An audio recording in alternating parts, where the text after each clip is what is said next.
Boa tarde.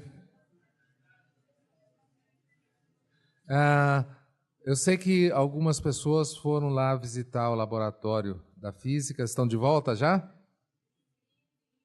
Gostaram? Então tá bom. Ok, então nós vamos dar início.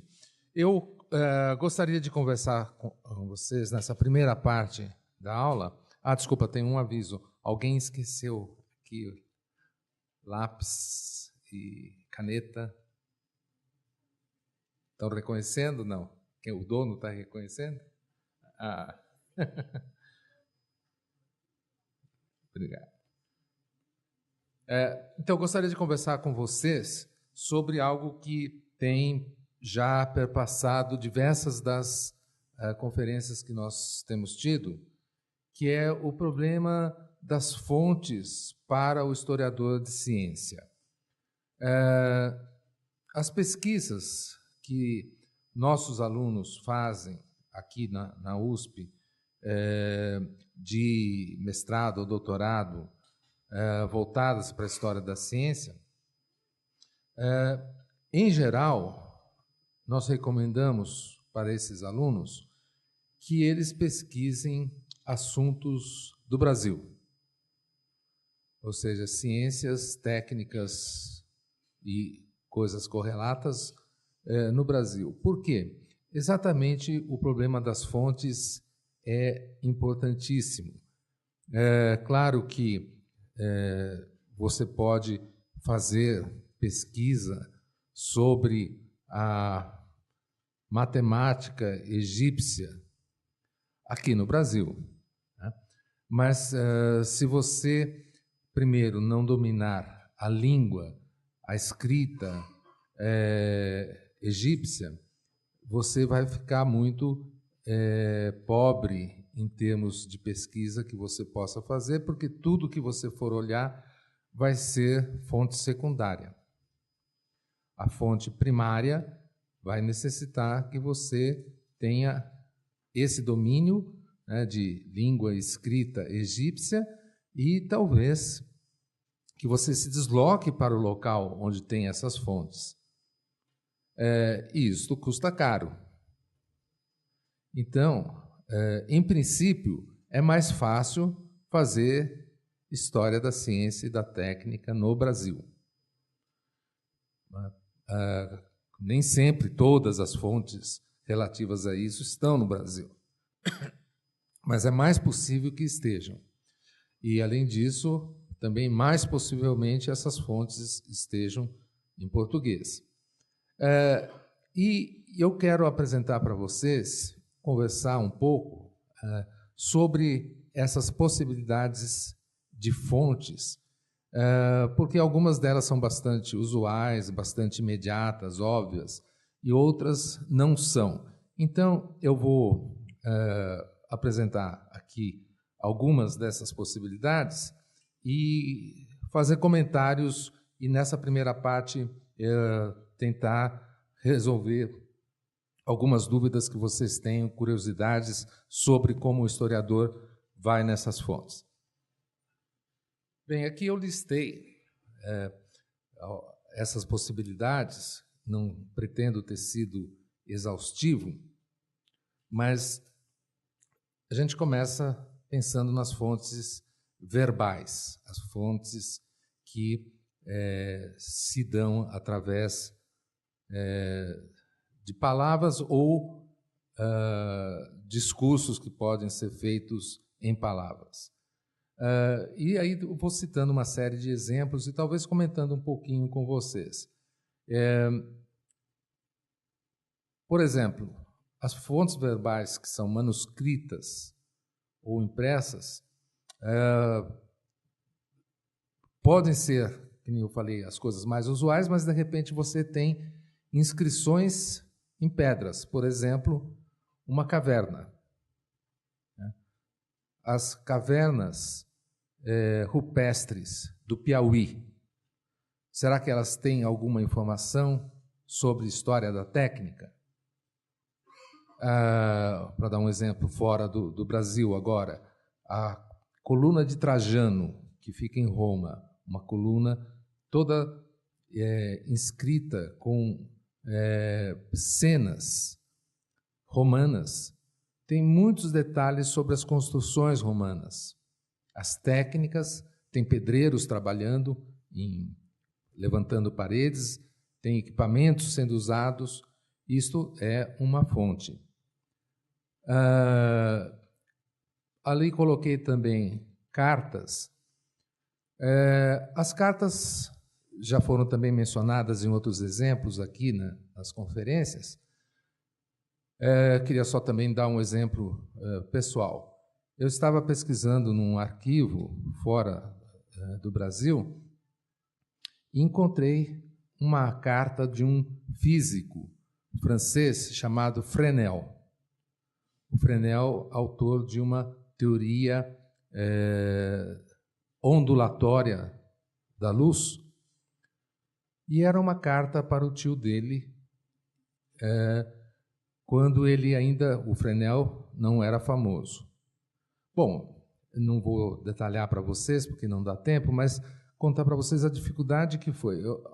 Quando eu vi aquela carta, aí eu fui procurar na correspondência publicada do Fresnel. E, para complicar as coisas, o Fresnel é uma espécie de herói mítico na França.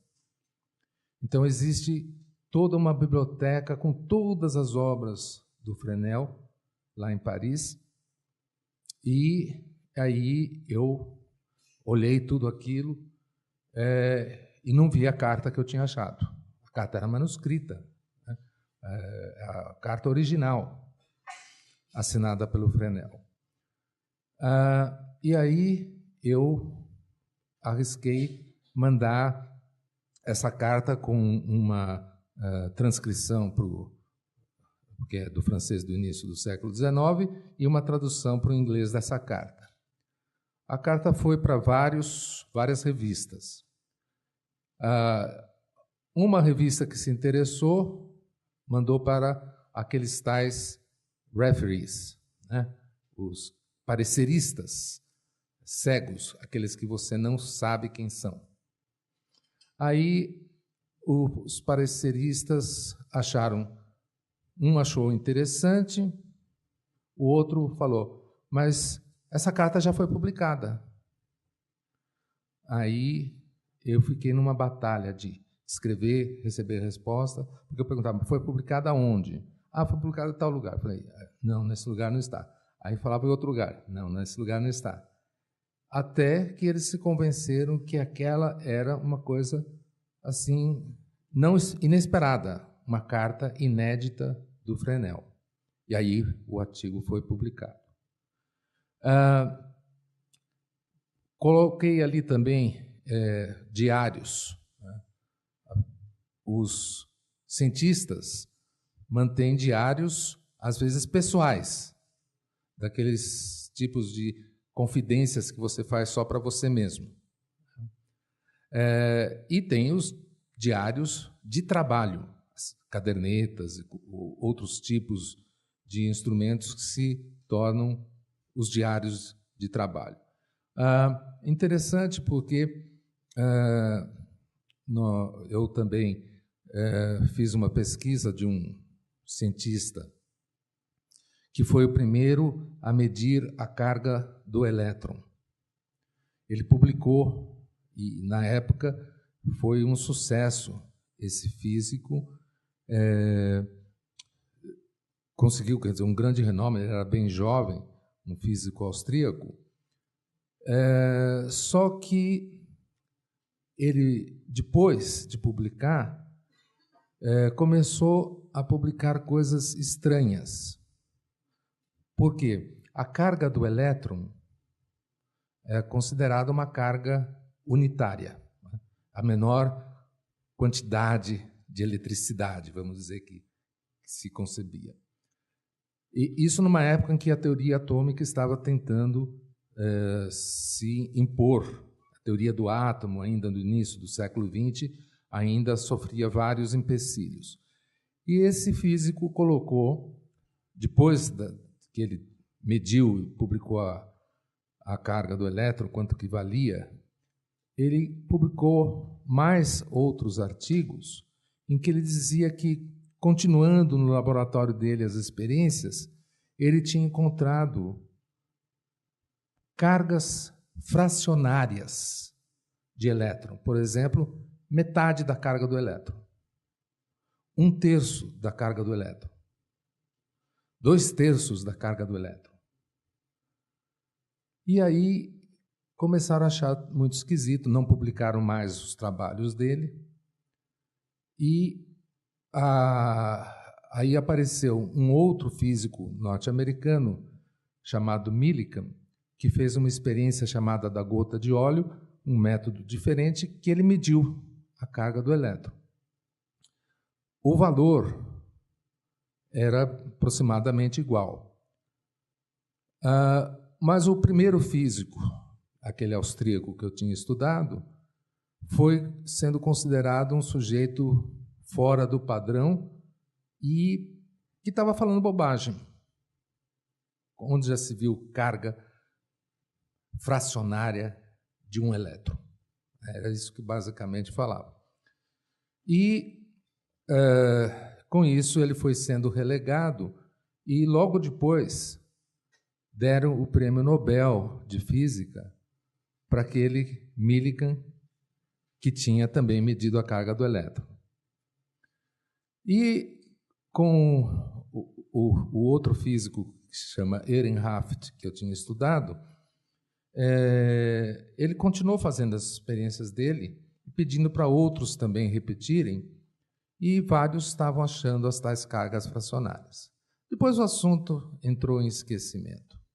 Entrou em esquecimento até quando chegou na década de 1960, surgiram indícios de laboratório de cargas fracionárias do elétron. Quando entrou em jogo uma teoria chamada quarks, teoria dos quarks. E aí foi muito interessante porque o Millikan, que ganhou o Prêmio Nobel, ele tinha guardado os diários de laboratório, os cadernos de laboratório, e foi possível verificar que o Millikan também tinha achado cargas fracionárias. Só que o Millikan não publicou. Ele achava um número que dava uma carga fracionária e falava descartar, descartar, descartar. O que nos traz, então, ilustra um pouco como é que funciona a ciência. Todo mundo esperava achar uma carga única do elétron. Ninguém esperava achar metade de uma carga. Isso logo feria o paradigma que estava sendo construído. Por outro lado,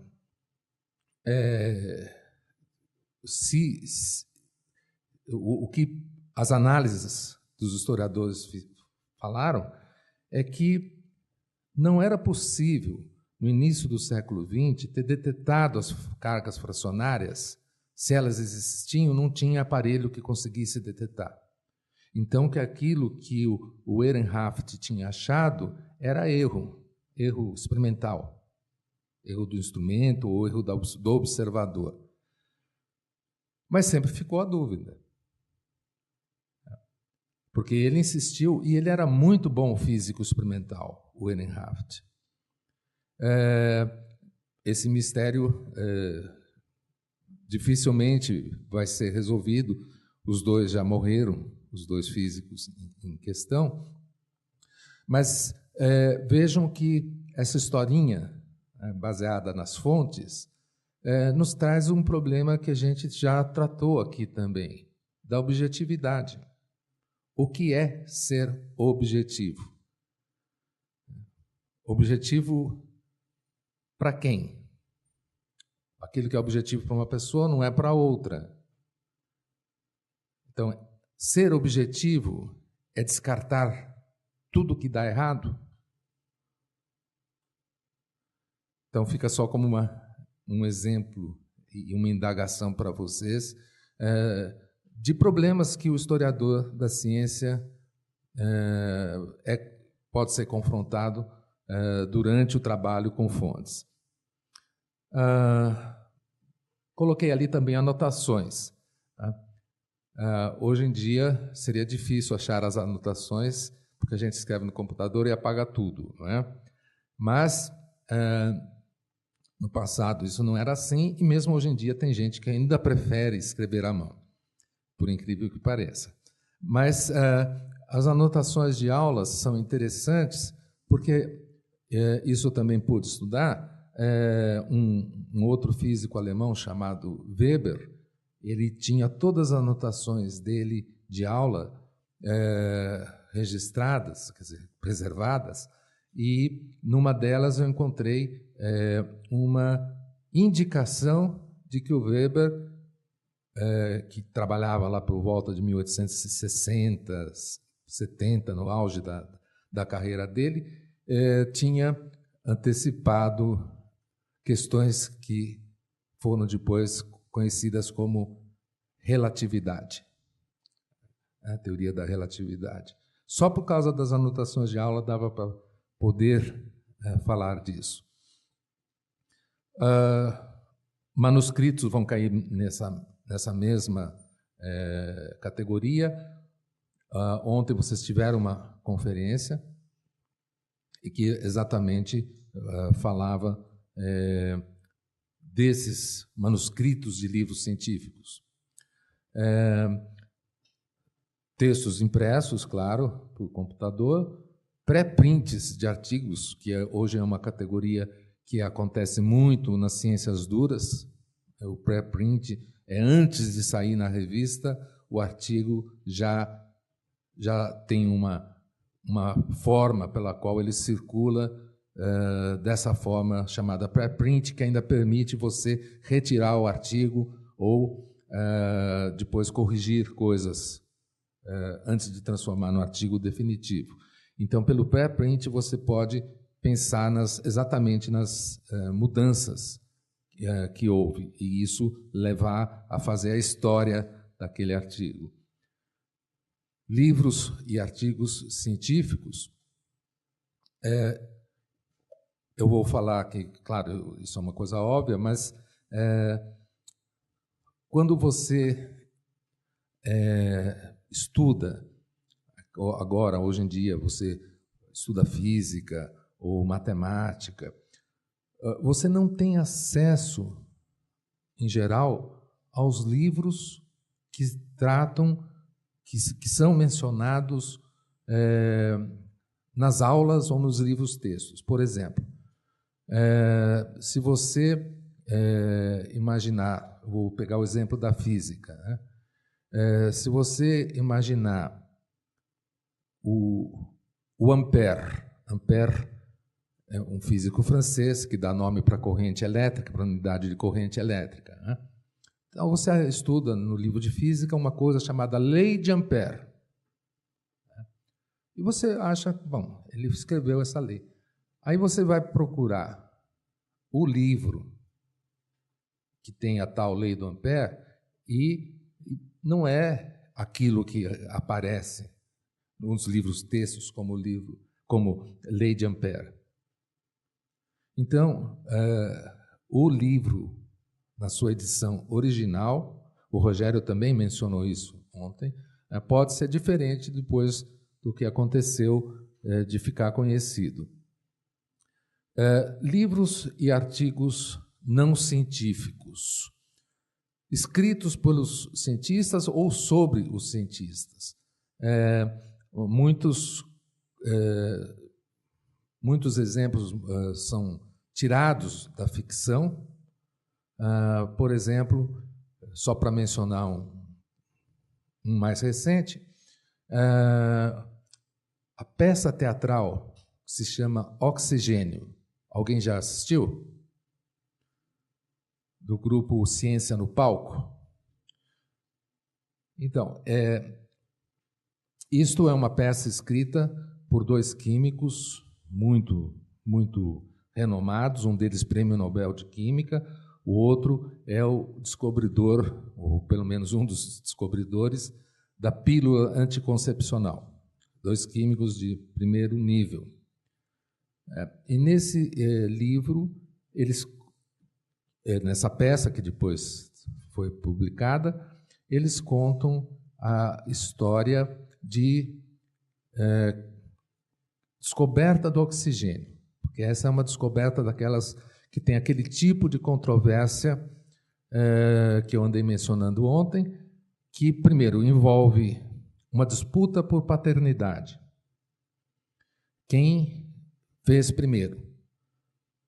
Lavoisier, o francês, Priestley, o inglês que depois virou americano, ou Shelley, que era um dinamarquês.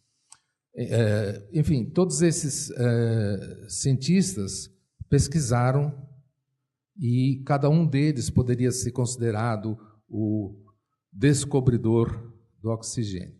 Mas a peça é muito inteligente. A peça pega e inventa um cenário atual que a Academia da Suécia, em Estocolmo, resolveu dar um prêmio póstumo para o descobridor do oxigênio. Então, eles fazem uma comissão que é para estudar a história da descoberta do oxigênio e ver quem é que merece receber o prêmio Nobel póstumo, que não existe, claro. Então, toda a peça é, assim, primeiro, o assunto dos 3, né, da época, que eram todos os 3 contemporâneos, eles se conheceram, inclusive, e a peça coloca em ação as mulheres, as esposas dos 3 cientistas. Então, isso já dá 6 personagens. Mas a peça vai mostrando que aquela comissão especial da Suécia para decidir também acaba se dividindo. Cada um começa a ter preferência por causa disso, por causa daquilo, que são assuntos não científicos. Porque a mulher de um desses membros do júri acha interessante o comportamento da Madame Lavoisier, que era casada com Lavoisier, e assim por diante. Bom, não vou contar toda a historinha para vocês, mas o imbróglio fica tão grande, quer dizer, a comissão não consegue decidir para quem dá o prêmio Nobel póstumo, que eles acham que é importante chamar uma pessoa de fora. E aí eles contratam uma secretária. E essa secretária tem uma qualidade. Ela tem doutorado em História da Ciência. E ela, então, começa a intervir, né, nessa história. Então, como eu falei, não vou contar o fim, né, e tem muitas outras coisas interessantes. Por que isso é muito bom? Porque mostra a história da ciência, num caso concreto, mostra como a ciência funciona e, vejam, pode ser encenado. Eu fiz amadoristicamente uma encenação com meus alunos da Química da USP, num semestre que eu dei História da Ciência. Todos acharam ótimo fazer esse teatrinho. E pode ser feito, claro, no ensino médio. Então, vejam, há fontes que você não suspeita que possam servir para a discussão da história da ciência e servem. Eu até coloquei ali também história em quadrinhos, porque no primeiro dia eu fiz aquela provocaçãozinha para vocês, quem é que inventou o avião, né?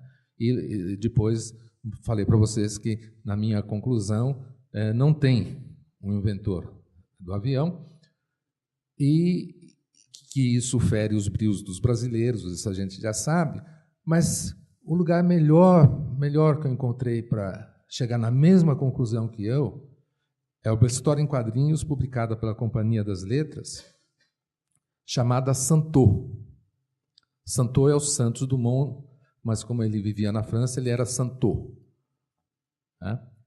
Então, Através dessa história em quadrinhos, que foi muito bem pesquisada por esse Spaca, você conclui exatamente isso que eu falei.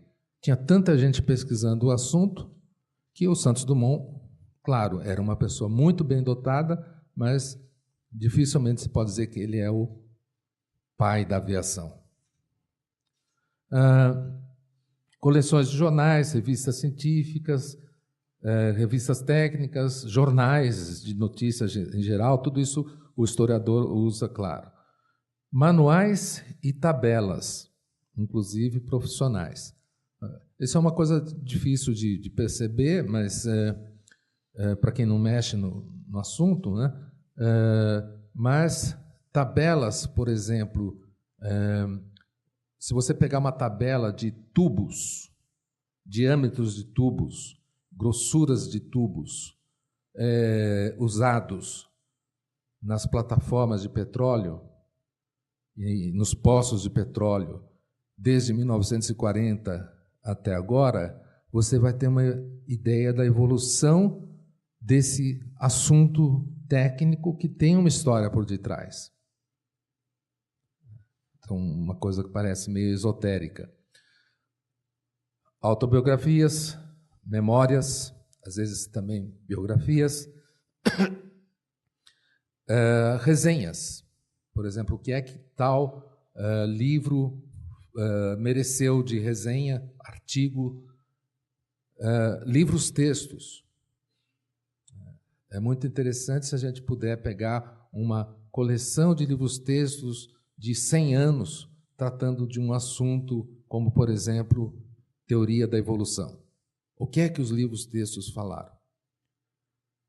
O biólogo Stephen Jay Gould detetou uma série de deformações no ensino da teoria da evolução e, entre essas deformações, ele pegou uma coisa muito conhecida, aquela que compara os embriões de diversas espécies. Ao primeiro mês, segundo mês de gestação, terceiro, etc., e vai comparando, para mostrar que, por exemplo, no caso da espécie humana, aquele embrião passa por fases embrionárias que remetem a outras espécies. Peixes, anfíbios. Vocês já viram esses desenhos? Normalmente é bem usado até ainda em livros de biologia. Isso é uma fraude, esses desenhinhos. Eles estão em circulação desde mais ou menos 1870, 1880 no máximo, e o Stephen Jay Gould se deu o trabalho de procurar de onde vinha isso. Aí ele pegou uma série bem longa no caso de livros em inglês, tratando desse assunto, e ele viu que, na verdade, o que faziam? Cada novo autor de livro didático copiava os livros anteriores. Copiava literalmente, inclusive as frases. E com isso ele conseguiu determinar quando que isso daí apareceu. É interessante para a gente perceber essa criação, perpetuação de mitos, fazendo uma análise histórica. Relatórios, atas e prestações de contas de associações, institutos científicos. Uma vez eu peguei todos os relatórios desse tipo do instituto, que hoje é o IAG, o astrofísico, porque estava interessado em ver como era o registro das temperaturas. O IAG também tem a parte de clima, né, de medição de temperaturas, e as estações que medem isso em São Paulo, e como que isto era reportado nos relatórios anuais. Relatórios oficiais, correspondências institucionais, documentos legais. Uma coisa inusitada, parece-me, anúncios de empregos. Precisa-se de taxidermista.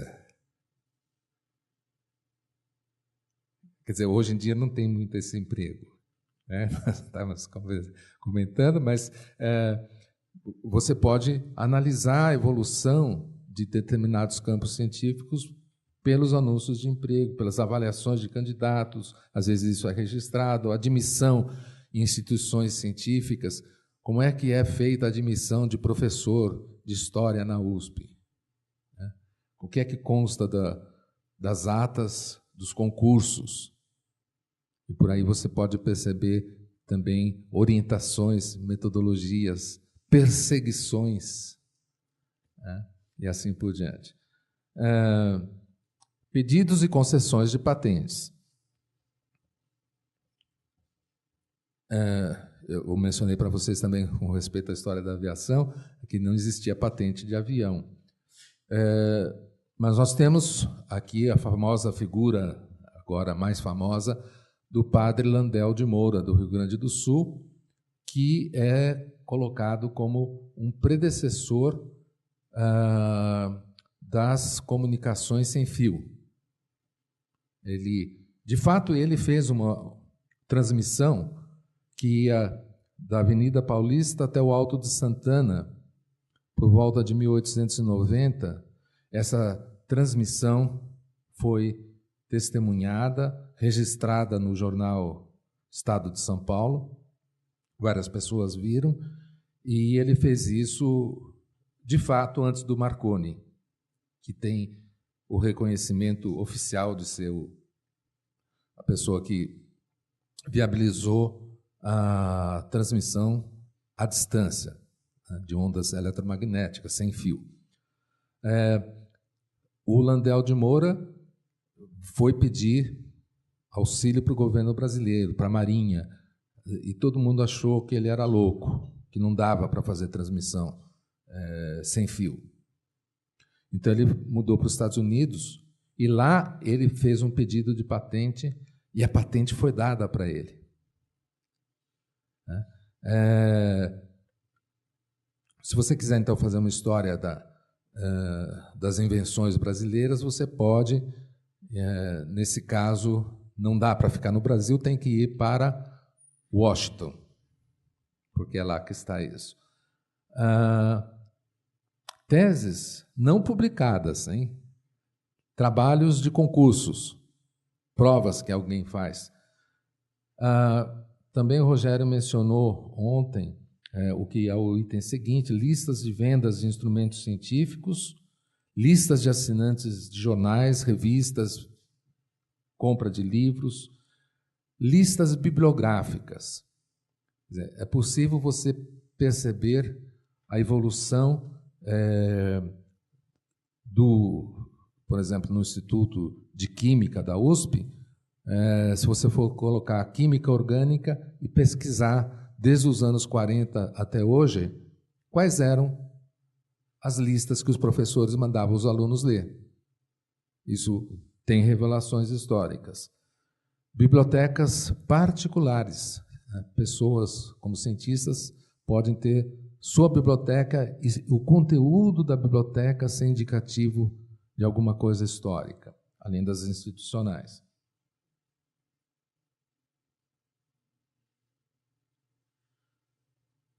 Fontes verbais audiovisuais.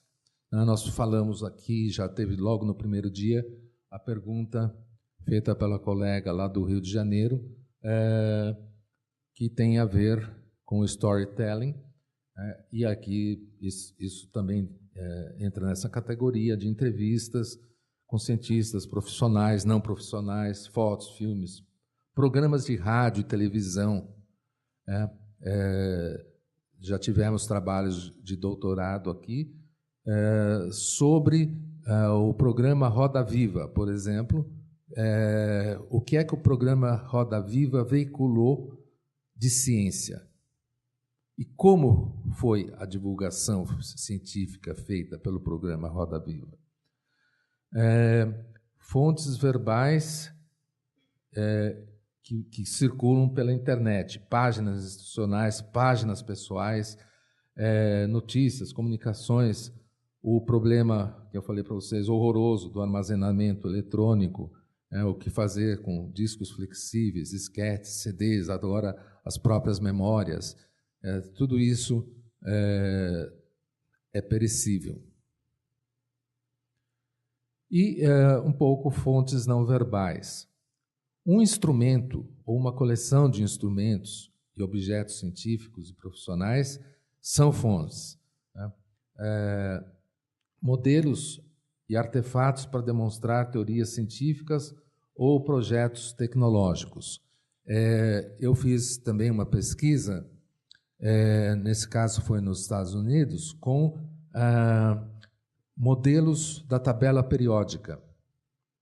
É um assunto absurdamente assim, fascinante, complexo. Começam a surgir, em algum momento, os modelos tridimensionais da tabela periódica, pelos quais se revelam propriedades difíceis de ver quando está no plano. Então, tudo isso é uma história muito interessante. Tem, inclusive, as tabelas periódicas cheias de humorismo. É uma outra categoria.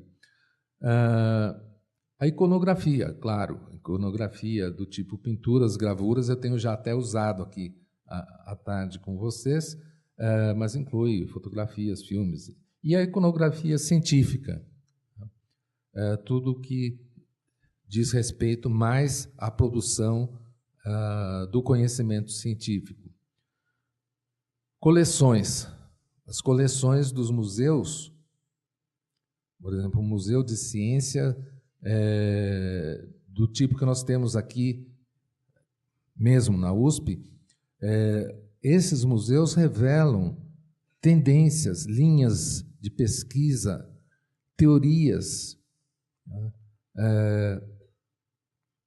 Por exemplo, na biologia, uma teoria mais recente de classificação, que é a cladística e que se apoia parcialmente, pelo menos, na genética,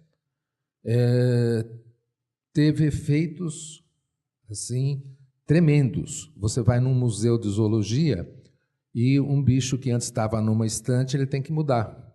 Ele não está mais naquela mesma classificação que tinha antes. Então, os museus, as suas coleções e as suas transformações ao longo do tempo contam muita coisa da história da ciência. E, finalmente, os lugares de produção e comunicação, quer dizer, os próprios prédios. Às vezes, esses prédios foram transformados, às vezes, claro, foram destruídos, mas muitos prédios são preservados. O Instituto Biológico, aqui em São Paulo, por exemplo, que fica ali perto do Ibirapuera, é um prédio que tem, arquitetonicamente, uma história para contar que tem a ver com a história das pesquisas biológicas. Então, a própria arquitetura é objeto da história da ciência.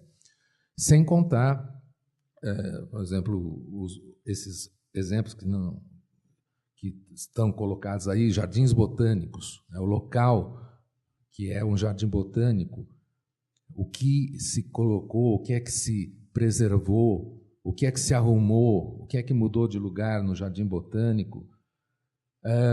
Eu tive também a ocasião de conhecer o anfiteatro de anatomia da cidade de Leiden, na Holanda, que é um dos museus de medicina mais conhecidos.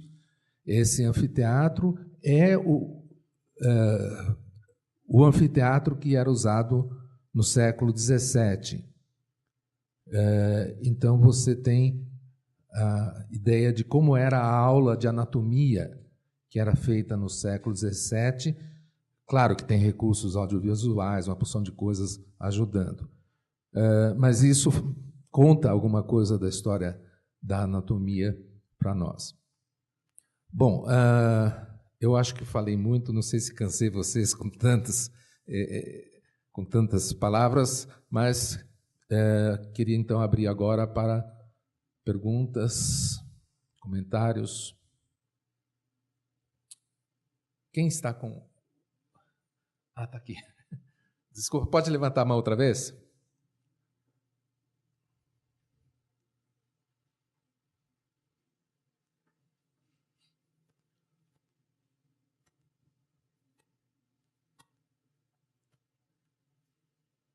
Boa tarde. Boa tarde.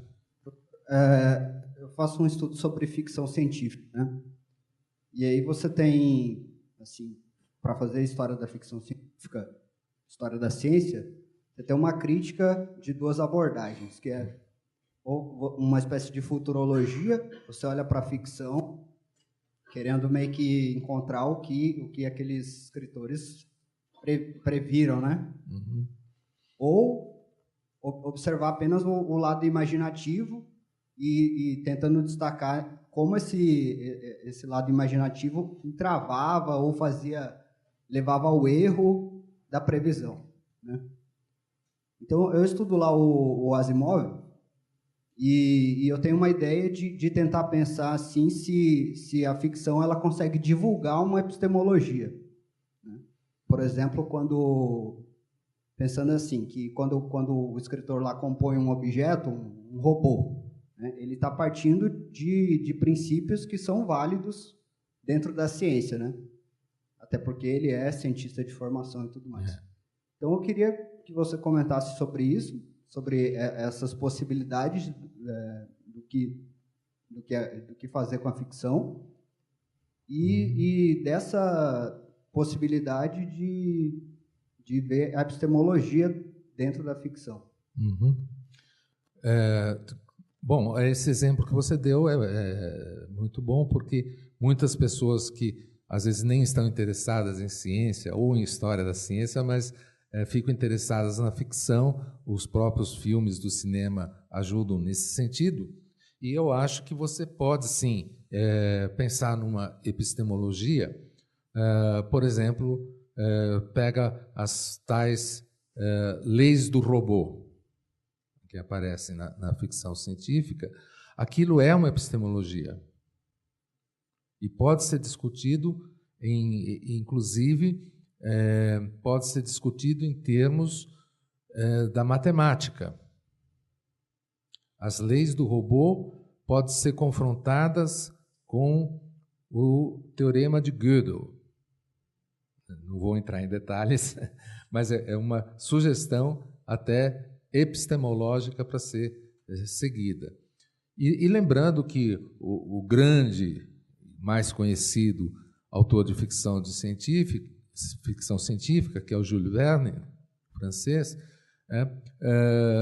ele não era cientista, mas nós sabemos que ele frequentava as sessões da Academia de Ciências de Paris, aquela que eu mostrei ontem, sendo criada no século XVII. Ele é do século XIX, mas ele estava muito bem informado de ciências, e o Asimov já era químico, já era um cientista, mas o Júlio Verne certamente, mesmo não sendo cientista, tinha uma intuição muito grande do que estava acontecendo, do que poderia acontecer só de frequentar essas sessões da Academia de Ciências. Mais uma próxima pergunta? Professor, uma dúvida, que na verdade eu fiquei bem arrasado, não sei se eu entendi errado ou não. Mas quando você estava falando da comparação dos estágios embrionários dos seres vivos, e você falou que era uma mentira. Uma mentira em que sentido? Tipo, isso foi só uma ideia e depois ela foi confirmada e essa comparação realmente existe ou não? Eu posso te referir ao próprio artigo e os artigos do Stephen Jay Gould. É fraude no sentido de que as comparações que aparecem ali como 1 mês, 2 meses, 3 meses, não correspondem à verdade. Aqueles estágios que são mostrados não têm aquelas idades. Estou dizendo, não é que foi uma fraude, vamos dizer, para fazer o mal, mas foi mesmo sem essa intenção, essas imagens mostram uma evolução embrionária errônea, que não acontece. Desculpa por te decepcionar. Acho que não está saindo no microfone agora.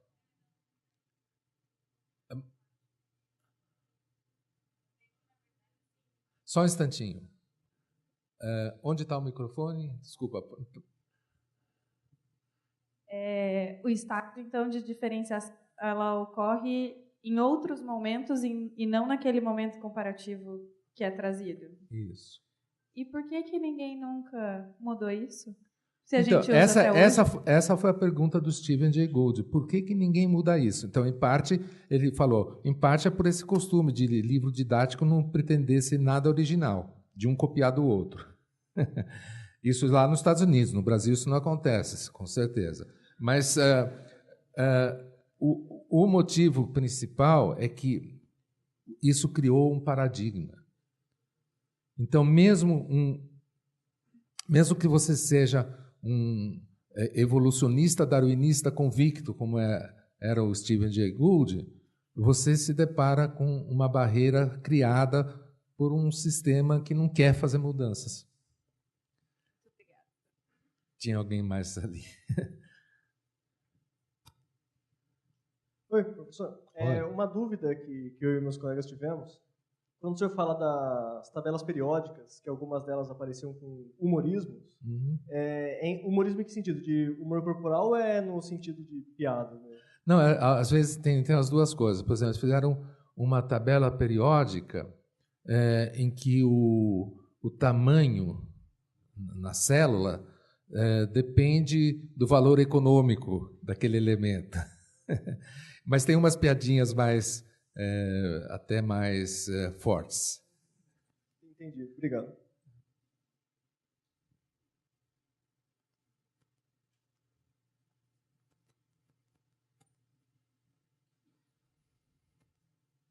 Cláudia. Obrigada. As suas aulas são sempre muito boas, muito obrigada Obrigado. Pelas suas informações. E como eu sei que o senhor responde todas as perguntas... Nossa! Eu vou me atrever todas as que eu sei. Eu vou me atrever a fazer uma pergunta. A gente sabe que vários cientistas fizeram pesquisas e, ao mesmo tempo, outros cientistas estavam fazendo pesquisas na mesma área e aquele que tem mais prestígio, é mais queridinho pela academia, acaba levando sempre a fama pelo descobrimento daquela nova pesquisa. Agora, como que a gente pode se garantir, quando a gente está fazendo uma pesquisa, para que isso não aconteça hoje? Então, estou fazendo uma pesquisa que, em algum momento, outras pessoas começam a fazer, mas como que eu posso me garantir para que eu seja o descobridor? E uma outra pergunta. Eu sei que, mesmo que eu tenha sido o descobridor, e uma outra pessoa fazendo a pesquisa, ela melhora essa pesquisa, ela pode levar o prêmio em função disso. Então, como que eu posso me garantir? Bom, assim, garantia mesmo, eu acho que não existe, mas lembrar que todo o registro de pedido de patente, bom, eu vi isso bem nos Estados Unidos, todo pedido, sabe qual é o primeiro item? História. Quem pede uma patente tem que fazer uma história, um arrazoado histórico, dizendo de onde que ele tirou. Né? Quer dizer, isso funciona para o sistema de patentes, porque você já sabe que não existe ninguém que inventa uma coisa do nada.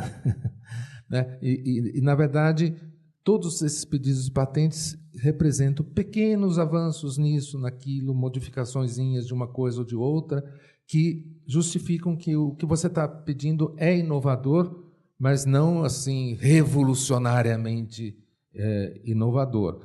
Pode, eu acho que até em alguns casos, isso ser muito inovador, né? Mas em geral não é.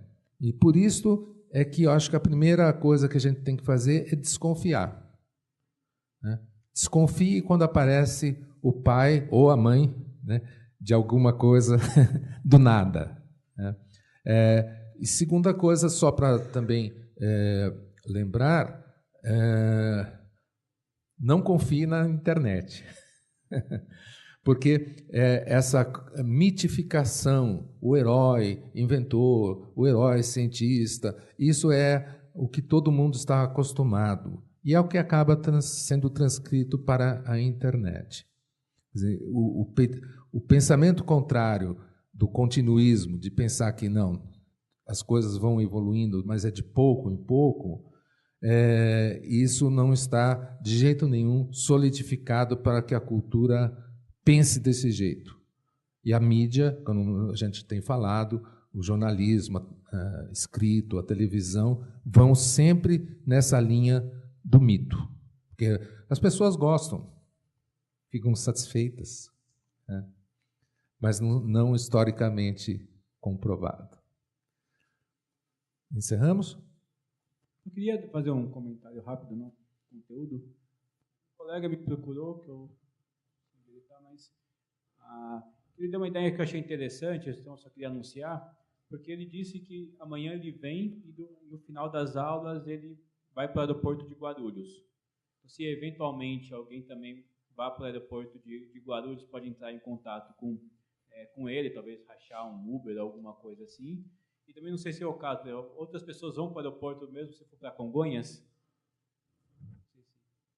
Então, tem um caso, assim, quer dizer, se as pessoas, talvez se as pessoas estivessem indo para a rodoviária alguma coisa, possam se organizar para ir juntos. Tá bom? Para o aeroporto de Guarulhos tem algumas opções, mas nenhuma delas acaba sendo tão boa quanto o táxi. Infelizmente, o nosso estágio de desenvolvimento é esse. Ok, podemos agora passar para a fase seguinte, né?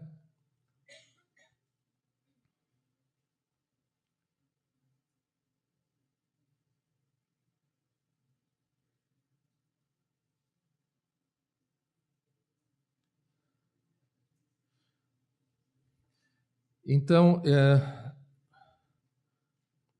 nessa parte agora, eu gostaria de contar para vocês alguma coisa a respeito da história da eletricidade. Primeiro, coloquei essa gravura de um livro chamado Uma Peregrinação a Londres. O ilustrador Doré é um francês que ficou muito conhecido no século XIX por ser um ilustrador de obras literárias. Por exemplo, muito do imaginário nosso, do Dom Quixote, do Cervantes, é baseado nas ilustrações do Doré para essa obra. O Doré ilustrou também magnificamente a Bíblia. Ele ilustrou a Divina Comédia, do Dante Alighieri. Então, era um ilustrador com muita técnica e muita capacidade de transformar textos em imagens. Bom, esse livro dele é menos conhecido, mas o que ele vai destacar é a miséria, né? A miséria urbana na Inglaterra na segunda metade do século XIX. E esta miséria ele vai associando nessa própria gravura, vocês veem várias chaminés, o que está funcionando portanto, todo aquele desenvolvimento técnico da máquina a vapor que caracteriza para muitos uma coisa chamada Revolução Industrial. Também a categoria Revolução Industrial cai no mesmo tipo de discussão que já foi até apresentado para vocês desde o primeiro dia, da Revolução Científica. Só que é pior ainda, talvez, porque a Revolução Industrial fica associada com a máquina a vapor, da qual eu falei ontem com o Denis Papan. Vocês ainda lembram disso, de ontem? Tá bom. Então, a Revolução chamada Industrial é tida, e isso aparece em tudo quanto é livro-texto, livro didático, como sendo algo inglês. A Inglaterra fez a Revolução Industrial, depois os outros países seguiram a Inglaterra. Um assunto, no mínimo, controverso, por vários motivos. Primeiro, porque a máquina a vapor, que é associada com a Revolução Industrial, já existia antes do século XIX. E segundo, porque as indústrias usavam máquina a vapor, mas nem sempre usavam máquina a vapor. A indústria inglesa mais conhecida era a indústria têxtil. E essa indústria têxtil, eu fui visitar na Inglaterra, perto de Manchester, uma indústria preservada dessa época, e confirmei uma informação que eu já tinha lido. A indústria era enorme, ela tinha mais de 100 teares enormes num mesmo andar. E esses teares funcionavam com o quê? O que é que fazia os teares se movimentarem? Não era a máquina a vapor. O que fazia os teares se movimentarem era uma roda d'água, um riozinho que corria do lado da fábrica, que girava uma enorme roda d'água, e essa roda d'água transmitia o movimento para essa centena de teares através de eixos, polias, correias transportadoras, coisas desse tipo. Uma indústria sem máquina a vapor. Era a maior fábrica da Inglaterra. Aí eu fui ler a história dessa fábrica e descobri que eles puseram uma máquina a vapor em 1908, no século XX. E que logo depois que eles puseram a máquina a vapor, a fábrica parou de funcionar. Ou seja, temos toda essa criação do mito da máquina a vapor, da revolução, etc., etc., que pode nem ter acontecido, ou aconteceu de jeito diferente desse que impacta as pessoas. Como eu falei, não vão responder questão da FUVEST usando essa minha informação, porque vocês vão errar. Né? A FUVEST segue o livro didático. Né? Mas, enfim, o fato é que também existia muita chaminé, e essa miséria urbana é aquela que o Marx vai estudar indo para o Museu Britânico todo dia, copiando as notícias de jornal, analisando, para fazer a análise que ele faz do Capital. E aqui está um exemplo de máquina a vapor. Aquela gravura que eu mostrei era de 1872. Então, contemporaneamente, a estação Saint-Lazare é uma estação que ainda existe hoje em dia em Paris, e a chegada de um trem pintada pelo Monet é essa fumaceira,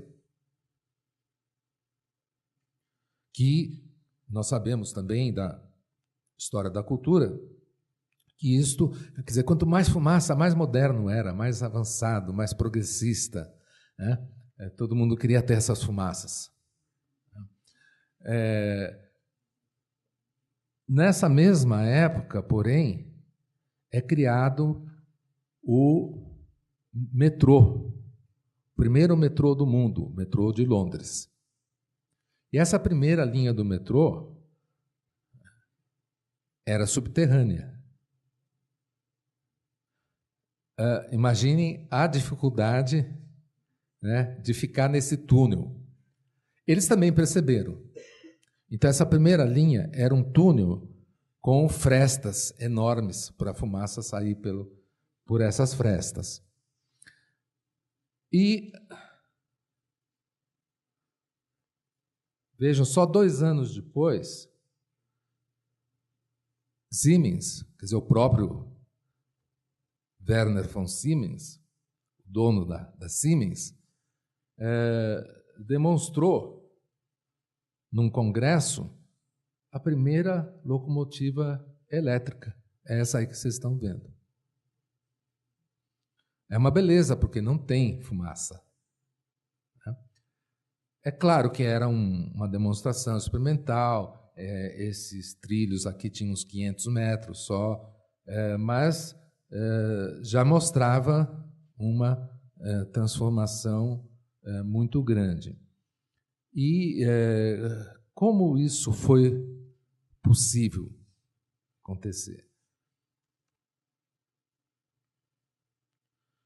Existe toda uma história da eletricidade por detrás. Eu sei que, inclusive, um dos minicursos está sendo dedicado a isto. Mas o personagem que ilustra a nota de 20 libras, que é o Michael Faraday, ele está associado com as leis do eletromagnetismo, e é ele que aparece no fundo lá da nota, numa das coisas que eu acho que ele fez de mais notáveis. Claro que a parte elétrica é notável, mas o que eu queria chamar a atenção de vocês é que ele era um conferencista convicto de que devia fazer uma coisa chamada divulgação científica. Então, nós sabemos que ele fazia demonstrações, experiências, né, explicando para a população, e essa audiência chegava a 2.000 espectadores. Tinha fila de gente que ficava de fora, porque ele era muito bom apresentador. E o Faraday, ali vocês veem também, do lado esquerdo da nota, uma maquininha, né? Dá para ver daí? Uma maquininha? É essa daqui. Esse é um gerador. Então, qual que é o princípio? Você tem um ímã, ali está na letra A, e você tem um disco metálico.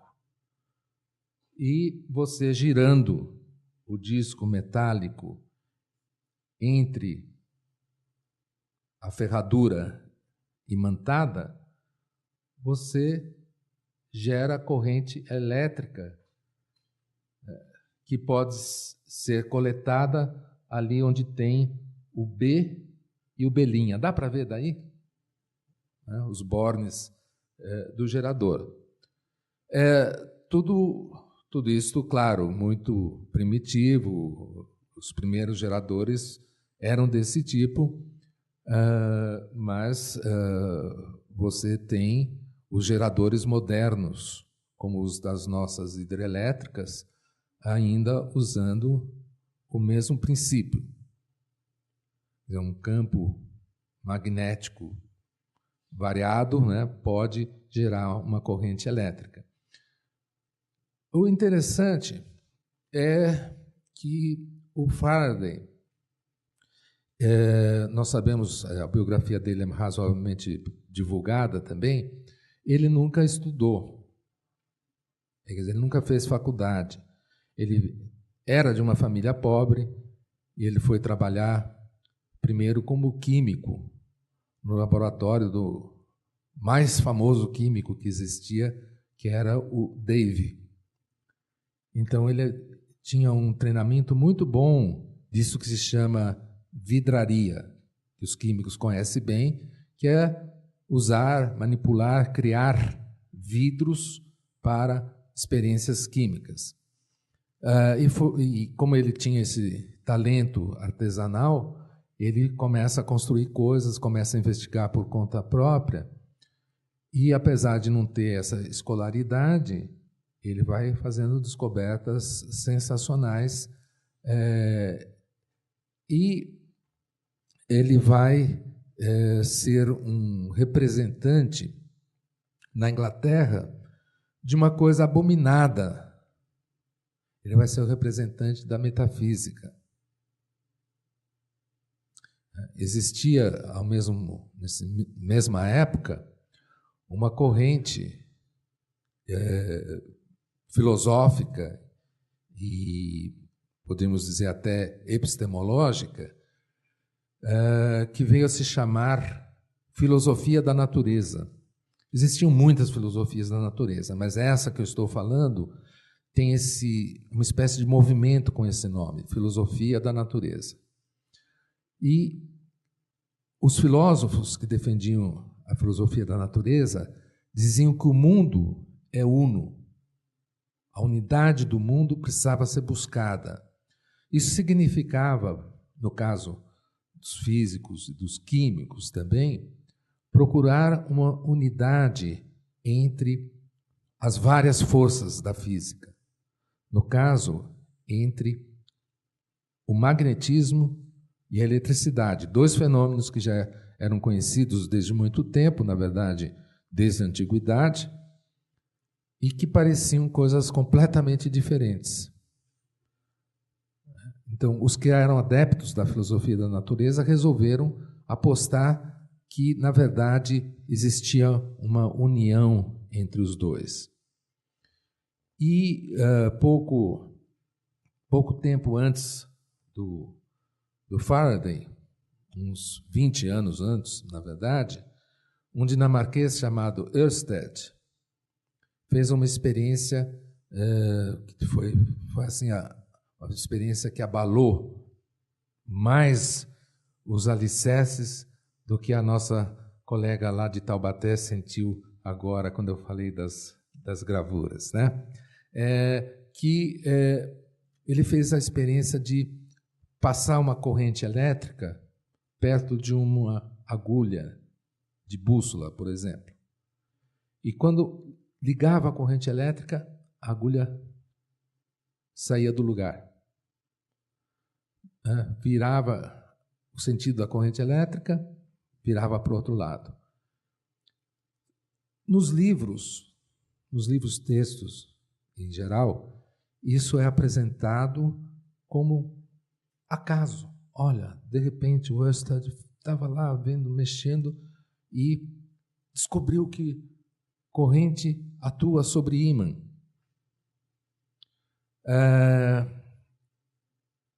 Não é nada disso. O Ørsted fez essa experiência em 1817 e, desde pelo menos 1800, o Ørsted escreve dizendo que ele é um adepto da filosofia da natural e que ele vai fazer experiências tentando mostrar a unidade da química com a física e, dentro da física, da eletricidade com o magnetismo e com a gravidade, enfim, buscando uma ideia total de natureza. E o resultado foi que, depois de muitos anos, o Ørsted faz essa experiência. Ela foi tão incrível na época, exatamente por juntar coisas que todo mundo achava que era separado, que teve uma febre de viagens para a Dinamarca, de cientistas indo da França, da Inglaterra, da Itália, para ver com os próprios olhos aquilo que o Ørsted tinha publicado numa revista científica. Então, toda a criação do eletromagnetismo representa essa visão mais metafísica da natureza acontecendo de verdade. E foi, então, digamos, em relativamente poucos anos, criando geradores, depois dos geradores, os motores elétricos, e quando se fala, voltando para o meu tema inicial, quando se fala em Revolução Industrial, alguns ainda tentam falar, não, a primeira Revolução Industrial foi a do vapor, depois a segunda é a da eletricidade e a da química, a terceira vai acontecer depois com a eletrônica e assim por diante. Tudo isso é uma maneira de descrever. E eu só penso em dar o conselho que eu dei agora há pouco para a Cláudia. Desconfie. Essas narrativas tão assim encadeadas, tão bonitinhas, podem ser pouco históricas. Bom, vou parar por aqui. Poderíamos talvez falar muitas coisas, mas talvez vou parar por... Talvez só mencionar, claro, que o que distingue também essa parte, esse momento da criação dos motores e geradores, é duas coisas importantes. Primeiro, a criação de uma cooperação entre indústria e universidade. Até esse momento, as universidades eram relativamente separadas da indústria. E com os motores e geradores, as indústrias passam a financiar pesquisas, a dar bolsas de estudo para se beneficiarem depois com os resultados das pesquisas, e isso, é claro, traz uma grande transformação, uma transformação que, inclusive, é sempre discutida aqui no âmbito da USP e de outras universidades. Por que não existe uma ciência, digamos, mais aplicada, uma ciência com resultados para uso mais prático? É sempre também possível de falar ao contrário, isso é perigoso. Você pode direcionar as pesquisas, mas o fato é que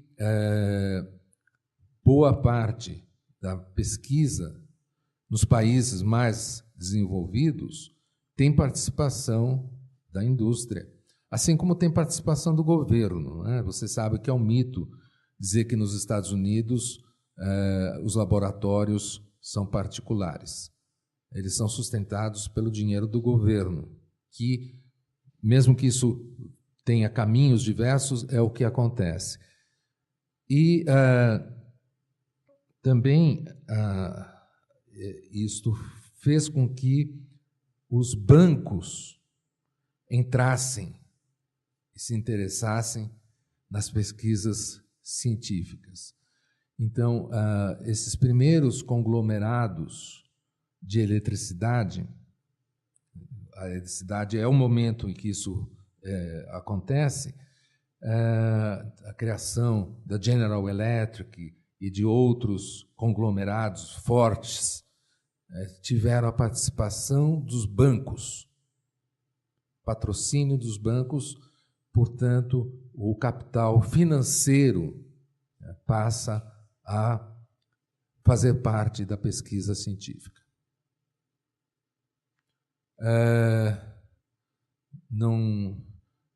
Eu estou falando para vocês desse momento específico, isso ainda continua a existir, mas talvez a gente sempre pensa nos paralelos, nos contra-exemplos que nós temos aqui no Brasil.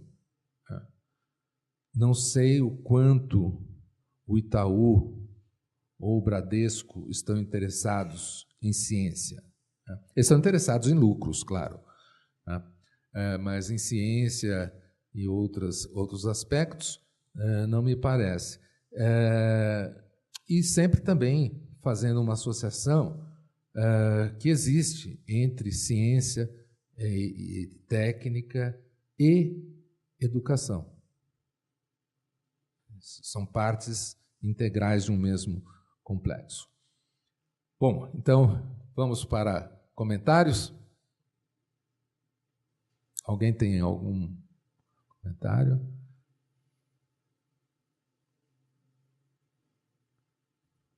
Lá atrás, por favor.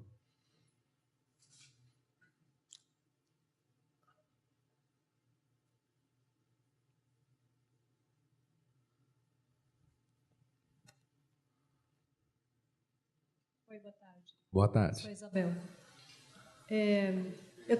Meu tema é natureza, né? Assim, de modo geral, ambientalismo, mas não vou, a minha pergunta, na verdade, está querendo falar é sobre interdisciplinaridade. E aí, eu não sei se eu entendi bem se essa integração, né, entre ciências gera mito, ou se é justamente porque é um momento em que há necessidade de juntar coisas é que se criam mitos, ou se nada disso, se eu não posso ser tão... enfim, tem que ter nuances, né? Eu estou falando de uma maneira talvez meio positivista, não sei. E se as questões ambientais, as atuais, né, onde se tem muito mito,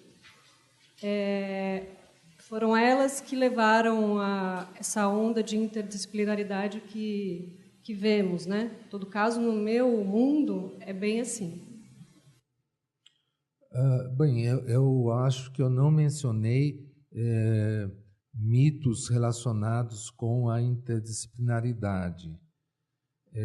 Eu mencionei mitos na descrição histórica, né, que, principalmente com a figura do inventor ou do invento, né, como sendo coisas aparentemente extraordinárias, surgidas de repente. Acho que os exemplos que eu dei estavam mais nessa linha. Agora, quando eu mencionei para vocês a filosofia da natureza, que buscava uma visão unitária do mundo, isto eu caracterizei como metafísica. E, na verdade, foi isto que aconteceu. Esse movimento ele foi mais forte na primeira metade do século XIX e ele acabou sendo acusado de introduzir na ciência o misticismo, a busca de coisas ocultas. De certa maneira, é isso que eu mencionei, no caso do eletromagnetismo, essas forças, elas não são evidentes. Você não vê uma corrente elétrica, a não ser no momento de descarga, mas você não vê a onda eletromagnética em si. Enfim, era um pouco essa acusação. E, por volta de 1850, um químico alemão chamado Liebig, ele falou: chega de metafísica, essas pessoas estão empatando a ciência, o desenvolvimento científico. E ele era um químico orgânico e também inorgânico, ele mexia, muito influente. A partir disto, foi sendo considerado cada vez mais pejorativo alguém pensar em forças ocultas. O próprio Faraday, né, ele tinha a ideia de linhas de força.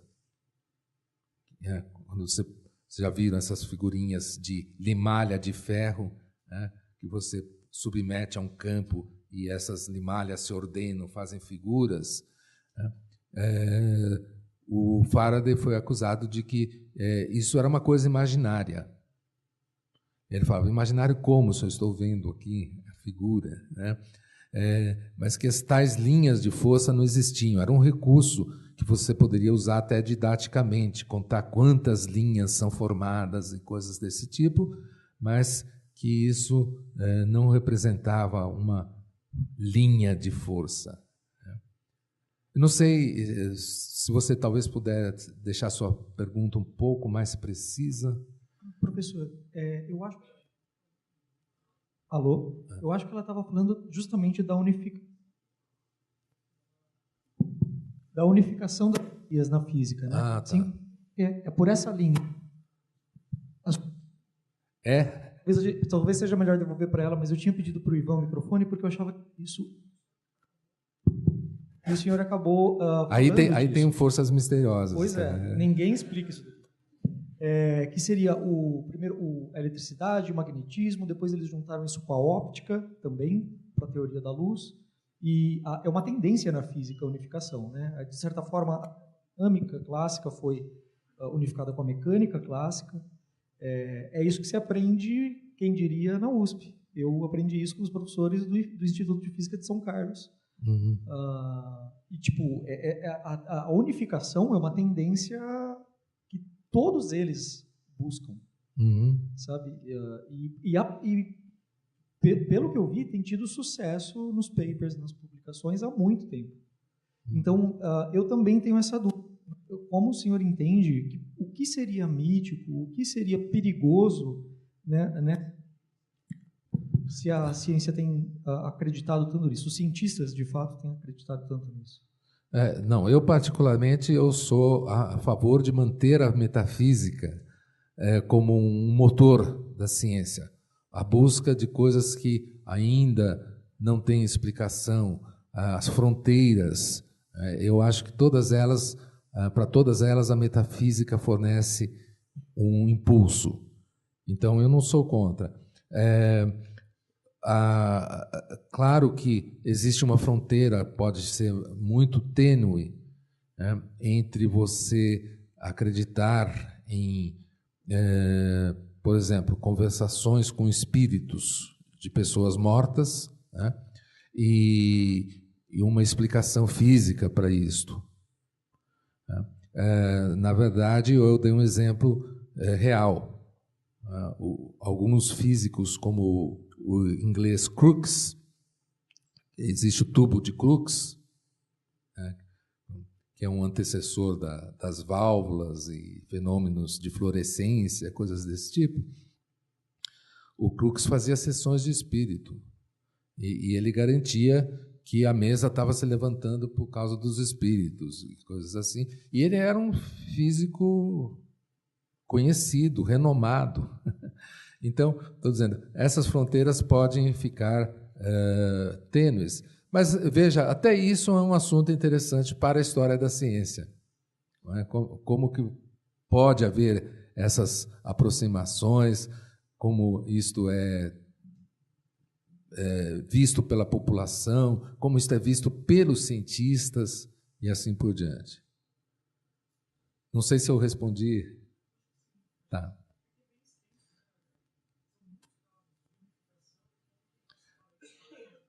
A grande unificação, quer dizer, seria tentar reduzir tudo a uma coisa só, né? Isso é ainda um alvo, como você falou, perseguido pela ciência hoje. O Faraday, na época dele, eu fui ler os últimos artigos dele publicados pela Royal Society, ele insistia que ele estava fazendo experiências que demonstravam a unidade da gravidade com o eletromagnetismo, que é um assunto ainda pesquisado. Mais alguma dúvida? Comentários? Sim, ali.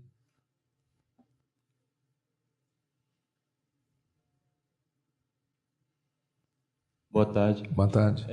Eu não sei se tem bem a ver com essa questão da metafísica, mas tem uma frase famosa atribuída a Newton, que acho que é hipóteses não fingo, que eu não formulo hipóteses, eu não estruturo hipóteses.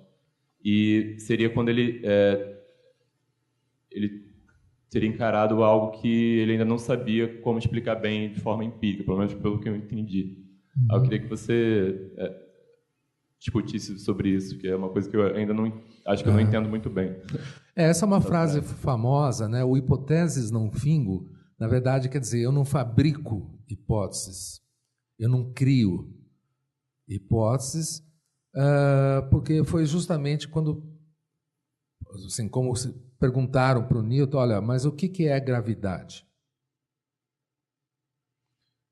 E isso tem sido encarado até como uma resposta a essa tentativa de metafísica. Falar, olha, para o cientista, não importa saber o que é gravidade em si, importa saber como ela funciona. A lei de Newton da gravidade diz assim. Mas é claro que é uma mentirinha. O livro do Newton está cheio de hipóteses. É uma hipótese atrás da outra. Só que ele chegou numa pergunta que ele não sabia a resposta. Então ele falou, eu não faço hipóteses. Mas essa é a mesma coisa que confronta a ciência hoje em dia. Vai perguntar para um físico o que é a gravidade hoje em dia. Acho que a resposta vai ser muito parecida com a do Newton. É claro que tem físicos trabalhando em fundamentos da física, etc., que alguns até hoje ainda procuram uma relação entre eletromagnetismo e gravidade. Mas a mesma coisa vale para qualquer coisa. Pergunta o que é um elétron. O que é? Qual a essência disso? E só pode ter dois tipos de resposta atualmente. Falar, olha, não me amole. Não me interessa. O que me interessa é usar os elétrons, é saber quais são as leis que eu posso fazer. A essência é inatingível. A essência é metafísica. E a outra resposta é falar, não, eu não sei, mas acho que a gente deve continuar fazendo a pergunta. A pergunta tem sentido. E aí vocês até mencionaram, aquela nossa colega lá, Isabel, mencionou o positivismo. A essência do positivismo é essa exatamente de não procurar a essência, procurar a descrição, procurar o como. E se satisfazer com isso. Se eu sei como funciona, não me interessa o que é. É uma caixa preta. Eu acho que isto não é a essência da ciência. A essência da ciência é a curiosidade, é tentar descobrir as coisas. E pode ser que a essência seja para sempre algo que a gente não vai conseguir saber. Mas eu tenho a impressão que tudo isso que eu chamei já numa outra aula de progresso da ciência existe porque a gente não se satisfez com as explicações que existiam. Tá ok? Mais algum comentário? Não, só mais uma dúvida sobre o Faraday mesmo, porque você comentou sobre as linhas de força que ele tinha tentado afirmar, argumentando que era o que ele estava vendo ali na Limalha, não sei direito. Eu não conheço muito a história dele, né? Eu queria saber mais nessas conferências que ele fazia, nas demonstrações, as explicações que ele dava, a postura dele era mais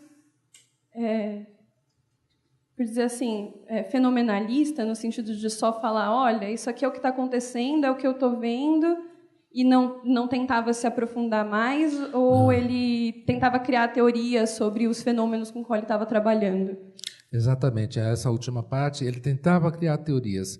Os químicos, em geral, conhecem um trabalhinho do Faraday, que ele publicou, resultado de 5 dessas conferências. Chama-se História de uma Vela. Foi traduzido para o português, inclusive. É uma descrição magnífica do fenômeno da combustão. E ele faz isso de um jeito assim que você percebe um grande esforço bem sucedido de falar de química para operários, porque a audiência dele começou a ser a mais diversa possível, mas principalmente de pessoas que não tinham acesso à academia, que você precisava ser muito claro, não podia fazer uma linguagem rebuscada dessas que só os seus colegas entendem, talvez nem eles mesmos. Então, eu diria para você que ele não fugia da busca de teorias, mesmo que não estivessem certas ou que não pudesse comprovar.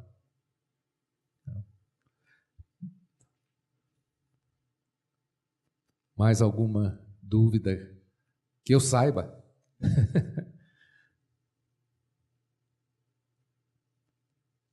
Muito bem, então podemos dar por encerrado e amanhã teremos a última aula dessa série. Obrigado.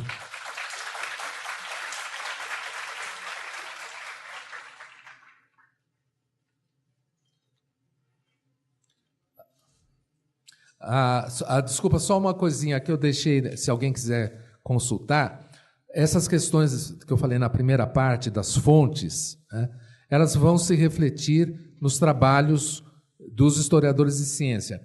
E aqui, atualmente, de revista de História da Ciência no Brasil, a gente tem a revista da Sociedade Brasileira de História da Ciência, da SBHC, que agora é eletrônica. Nós temos a revista Manguinhos, que também foi mencionada hoje, feita lá pelo Oswaldo Cruz, lá no Instituto Oswaldo Cruz, lá no Rio, Instituto Manguinhos, e temos a nossa revista aqui da USP, que é a Cronos, que também é eletrônica. Se alguém quiser, pode ver aqui que tem muito dessa coisa das fontes por aqui. Olha lá.